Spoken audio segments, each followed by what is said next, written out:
अस्सलाम वालेकुम, welcome back to my YouTube channel. आज मैं लेमन ट्री की बहुत ही चटपट सी रेसिपी लेकर आई हूँ। तो जिसके लिए हमें चाहिए पुदीने के चंद पत्ते, और जिसे मैंने अच्छी तरह से वॉश कर लिया था, और एक गिलास हमें चाहिए था। गिलास में मैंने पुदीने के पत्ते ऐड कर दिए, और साथ ही मैंने यहाँ पर एक क्यूब ऐड किया है जो कि लेमन के जूस की है, और वो मैंने फ्रीज़ करके रखा हुआ था। अगर आप थोड़ा सा कम पीना पसंद करते हैं, आप थोड़ा सा कम इसमें ऐड कर सकते हैं। और साथ ही मैंने इसमें ऐड किया है पानी, और पानी बहुत ज़्यादा यहाँ पर मैंने ठंडा ऐड नहीं किया, नॉर्मल पानी है। और साथ ही इसमें मैंने 2 टेबलस्पून चीनी के ऐड किए हैं, और थोड़ा सा पानी इसमें मैंने और ऐड कर लिया है। और साथ ही यहाँ पर इसमें एक अच्छा सा टेस्ट देने के लिए मैंने यहाँ पर थोड़ा सा नमक, काला नमक ऐड किया है। आप चाहे तो जो रेगुलर वाइट नमक होता है आप वो भी इसमें ऐड कर सकते हैं।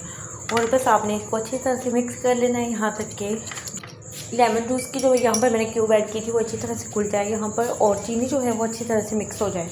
तो बहुत ही ज़बरदस्त था, तकरीबन 1 से 2 मिनट भी नहीं लगते। बहुत ही झटपट से रेडी होने वाला ये ड्रिंक है, और गर्मियों में बहुत ज़्यादा इसके बेनिफिट्स हैं। तो होप तो आपको आज की ये छोटी सी और झटपट सी रेसिपी अच्छी लगी होगी। वीडियो अच्छी लगी तो वीडियो को लाइक कर दें, अपना फीडबैक लाजमी दें, दुआ में याद रखें। अल्लाह हाफ़िज़।